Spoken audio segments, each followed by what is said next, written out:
Still seeing bands of showers and thunderstorms move throughout the area.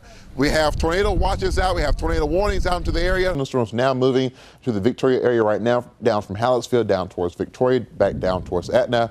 And once the strong line thunderstorms move through the area. I'm here in Cuero for the Ruby Begonia Selection Show, and I'm here with my friend Corey and his turkey.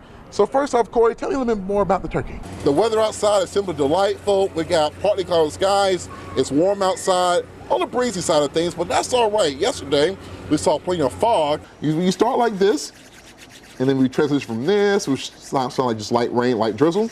Okay. Then we go like this. Okay. Transition from that to roaring thunder and rain. Harvey, as you can see, has already done its damage, whether that's with the very strong winds we have seen throughout the crossroads as it made landfall near Port Aransas. Why has it been so hot for the last week or so? That's all courtesy to very strong high pressure, forcing thunderstorms well off towards the top of this high pressure dome. And until high pressure breaks down, we're not expecting any relief from the heat anytime soon. We're seeing lots of heavy rain. We're seeing lots of gusty winds, seeing some large hail out there as well.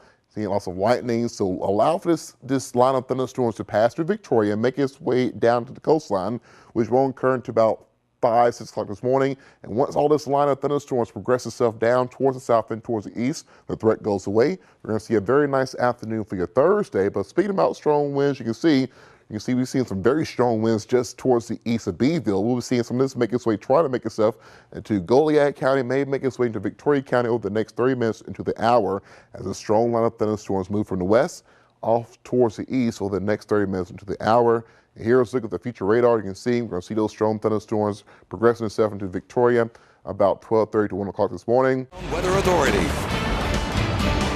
So Jesse, coming up this Friday, June 1st at 6:30, we have our long-awaited hurricane special that our entire weather team and lots of other people have been really working their butts off to get this whole thing put together. Tell us a little bit about what we can expect. Yeah, so we're going to be talking about various topics. We're going to be talking about our experience here at News 25 doing Harvey. Also talk about my piece that I did on hurricane hunters. We're going to also talk about, river flooding, whether that was on the Colorado, also in the Guadalupe, here in Victoria, and also in Cuero. So we're going to have various topics, so just be sure to stay tuned to After News 25 at 6 on Friday at 6:30 to see the big shebang. It's going to be an awesome show.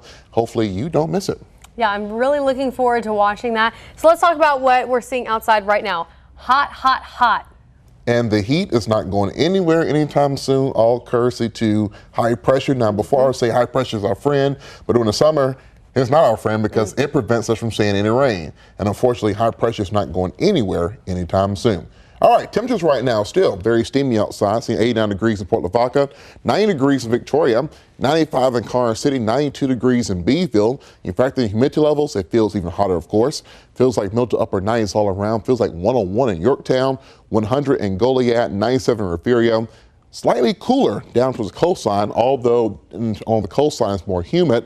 That's why we're seeing heat indices down that way into the middle to upper 90s as well. But keep in mind these heat safety tips as you're going out and about the next couple of days. Be sure you're drinking plenty of water, wear light color clothes, find the shade as need be, use your sunscreen, and lastly, check your back seat for your loved ones and your pets because the heat is not going anywhere anytime soon. Radar and satellites.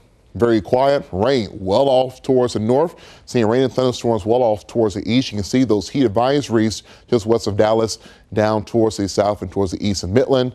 Also seeing red flag warnings between Midland and Albuquerque as well. And the remnants of Alberto have provided lots of heavy rain across parts of the deep south, across Alabama, Mississippi, into Georgia and Tennessee. But unfortunately for us, there's high pressure over us, which is preventing rising air to give us any rain. Unfortunately, the air of high pressure is not moving anytime soon. So prepare for more heat for the next 5 to 7 days. Tonight, though, we'll be seeing partly cloudy skies with lows falling back down to the 70s. Winds breezy at times out of the southeast between 6 to 14 miles an hour. Then for your Thursday, looking pretty good. Hot yet again. Highs, middle 90s. Heat index values again into the triple digits. So keep that in mind, those heat safety tips. Thursday night, seeing lows falling back down to the 70s. And then Friday, hot yet again. Highs, upper 90s, heat index values, again, into the triple digits. Now, with all this heat we've been seeing the last couple of weeks and not seeing that much of rain, you can see on the drought monitor, You can see we have lots of dryness throughout all the state of Texas. If we zoom into our area, you can see that all the crossroads underneath dry, even moderate conditions. We're now starting to see an area of severe drought just in DeWitt County, Goliad County, and then also towards the west of Victoria. So let's put all this into perception. Here's a look at some of these numbers. Now, right now, 22% of the state is underneath dry conditions. You can see numbers decreasing the further up you go. Now, just 1 year ago, we saw quite a bit of rain. You can see the numbers are a lot different. Now, last year, this time, only 31% of the state was seeing abnormally dry conditions. Only 4% see a moderate drought, and then there was no areas of severe drought or extreme drought or exceptional drought. So last year was very wet compared to this year, not so wet, and unfortunately, not seeing any significant rain around here anytime soon. So just keep in mind, just practicing those heat safety tips and also practicing, not using too much water, as we do need to conserve that. Your pollen report: ragweed, mulberry, and oak all in the moderate category. Grass was in the high category. Here's your marine forecast for tomorrow, looking pretty good. We'll see a water temperature 84 degrees, basal slight drop, and seas are at 2 to 3 feet. If you're going to the Generals game tonight, looking pretty good. Game time temperature by 7:05, seeing temperature into the lower 90s. Tonight, 75 degrees is your low. Tomorrow, we'll see a high of 97 degrees. Winds out of the southeast, 10 to 20 miles an hour. Check out your next 7 days. A whole lot of heat, seeing highs middle to upper 90s, lows into the 70s. I'm on the riverbanks of the Colorado River here in Wharton County. You can see behind me, it's a very beautiful afternoon. The river right now is flowing very smoothly, only at 9 feet. But just 9 months ago, the Colorado River here in Wharton crested over 50 feet, which led to lots of devastation throughout the city and the county of Wharton. Well, it was devastating, that's for sure. It was nothing that we had ever seen before. City Emergency Manager Steve Johnson knew this flood could be very bad.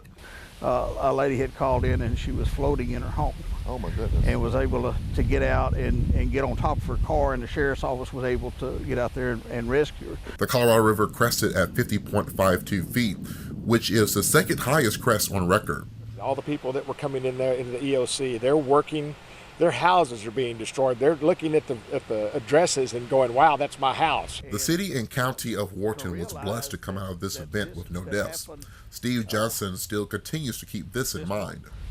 It could happen next month. It may not ever happen at all, but we have to be prepared and prepared as if it might.